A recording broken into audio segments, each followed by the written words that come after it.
Assalamualaikum warahmatullahi wabarakatuh. Nama saya Sabta Kurnia dari SMK Simasari. Saya akan memberikan paparan sedikit tentang best practice saya.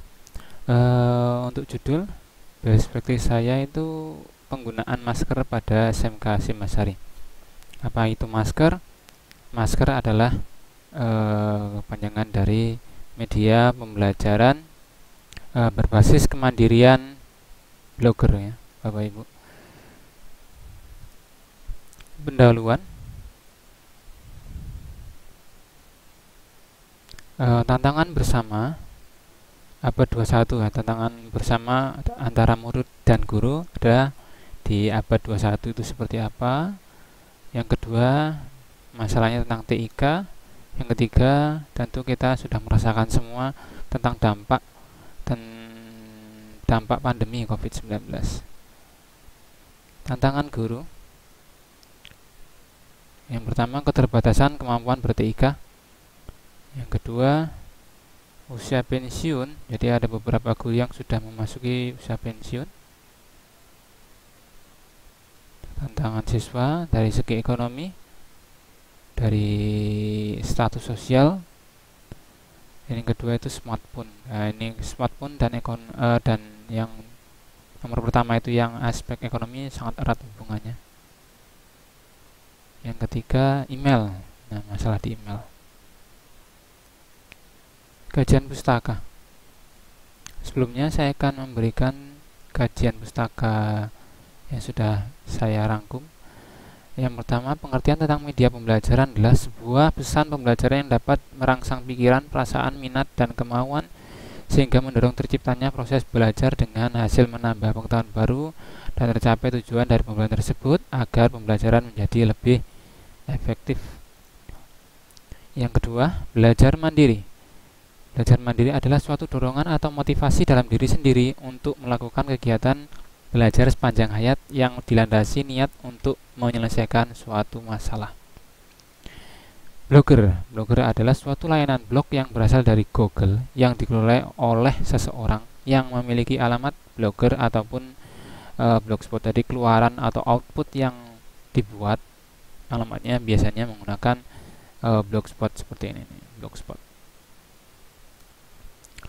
Nah, ini beberapa kajian pustaka yang sudah saya rangkum, sudah saya kumpulkan, ada sekitar 9. Selanjutnya mengenai pembahasan masalah. Pembahasan masalah guru ya, sebelum adanya masker atau sebelum menggunakan masker. Nah, guru kesulitan memberikan materi secara runtut. Jadi guru memberikan materi itu melalui sebelum masker itu melalui WA. Jadi chat hilang, materinya hilang. Tidak hanya yang dapat mengoperasikan media pembelajaran. Nah, tidak banyak. Tidak banyak yang dapat mengoperasikan media pembelajaran. Jadi misalnya menggunakan Edmodo, terus menggunakan Classroom, itu beberapa guru yang tidak bisa atau belum bisa mungkin menggunakan media pembelajaran tersebut. Nah, absen hanya melalui WA group.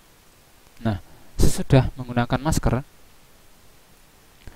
beri materi secara runtut karena rekam jejak digital jelas ya. Karena di dalam blog ketika kita sudah memposting, kita postingan itu tidak akan pernah dihapus sebelum kita menghapusnya. Jadi apa yang kita berikan di dalam blog tersebut itu sudah tersimpan di Google atau tersimpan di blogger tersebut.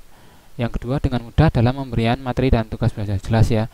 Tinggal Bapak Ibu guru memberikan materi, posting di blogspot, tinggal dikasihkan alamatnya.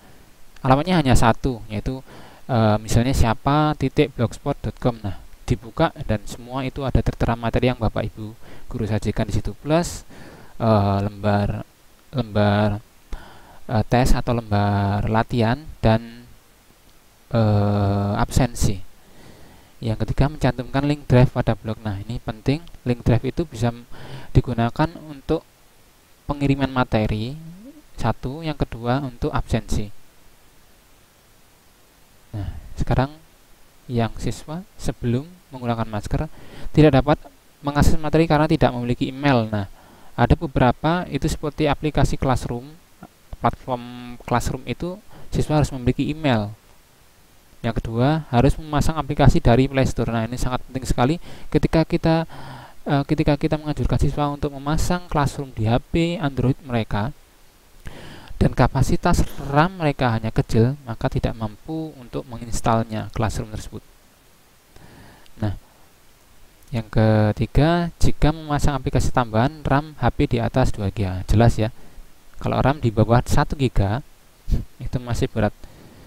Yang terakhir, jaringan internet harus stabil. Nah, kalau pakai Classroom, apalagi pakai Classroom itu harus stabil internetnya. Biasanya antara 3G ke atas, mungkin paling bagus pakai 4G. Sesudah, tanpa email dapat dengan mudah menyimak materi. Oke, jelas ya, karena dengan blog semua bisa mengakses tanpa menggunakan email. Yang kedua, tidak harus memasang aplikasi tambahan, betul, karena tinggal dibuka linknya, pakai apapun, pakai HP siapapun, pakai komputer siapapun masih bisa mengaksesnya.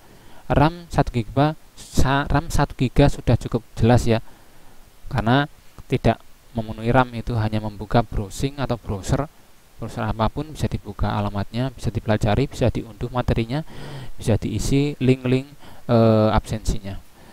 Yang keempat, jaringan cukup dengan H+ ya.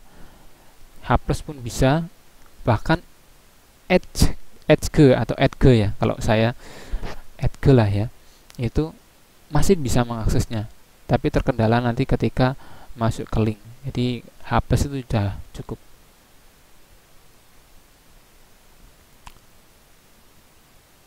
Ini faktor kendala. Nah, usia di atas 55 tahun, beberapa guru yang terkadang menjadi penghalang untuk mengupdate pengetahuan. Nah, ada beberapa guru yang usianya mungkin di atas sudah 55, itu udah masuk usia pensiun. Itu terkadang untuk belajar IT, Bapak Ibu guru itu enggan. Seperti ini udah bukan dunia saya, mungkin ada kata-kata sering Bapak Ibu guru dengar seperti itu. Udah bukan zamannya saya gitu. Yang kedua, peserta didik yang bertempat tinggal dalam pondok yang notabene dilarang menggunakan smartphone. Jadi ada beberapa, mungkin hampir separuh siswa kami itu mondok. Jadi ada peraturan pondok itu tidak boleh membawa atau menggunakan smartphone. Jadi yang hanya boleh membawa itu kakak tingkatannya atau pengasuhnya bahkan ya. Jadi siswa pakai HP pengasuh pun masih bisa belajar, masih bisa mengakses materi, masih bisa absensi kehadiran pembelajaran.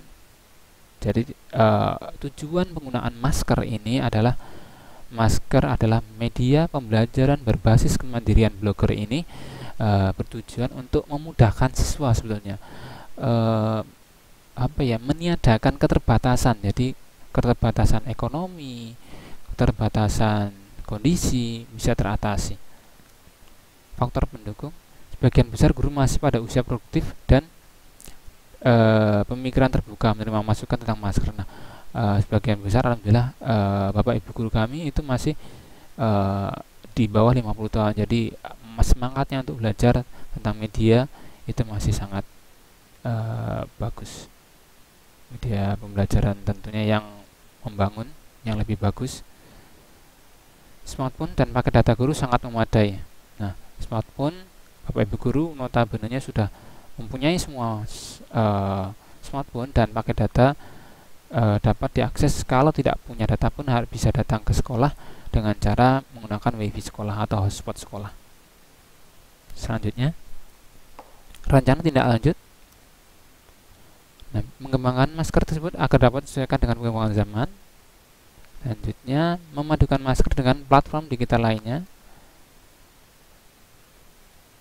Nah, simpulan dan rekomendasi. Nah, dengan belajar masker, guru dapat menambah pengetahuan belajar IT. Dengan menggunakan masker, siswa tidak harus memiliki smartphone. Dengan menggunakan masker, pemberian materi dan tugas dapat dengan mudah diberikan oleh guru. Dengan menggunakan masker dapat mengatasi permasalahan yang muncul ketika pembelajaran menggunakan platform digital, Edmodo, Classroom, dan lain-lain. rekomendasinya. Untuk kedepannya, para guru tetap menggunakan masker secara kontinu. Para guru dapat memadukan masker dengan platform media lainnya yang relevan, misalnya Google Drive, itu bisa mewajibkan siswa agar memiliki email pribadi masing-masing. Nah, kedepannya kita harapkan siswa memiliki email pribadi masing-masing. Nah, terima kasih Bapak Ibu Guru. Hanya sekelumit atau sekian dari saya pemaparan best practice saya dengan judul penggunaan masker pada SMK Simasari Purworejo. Masker adalah media pembelajaran berbasis kemandirian blogger. Nah, mungkin yang sedikit ini dari saya mudah-mudahan berguna bagi siapapun yang menyimak atau membaca paparan best practice saya. Tetap semangat, ketemu, tetap sinau. Saya akhiri, ada kurang lebihnya saya mohon maaf. Sekian, assalamualaikum warahmatullahi wabarakatuh.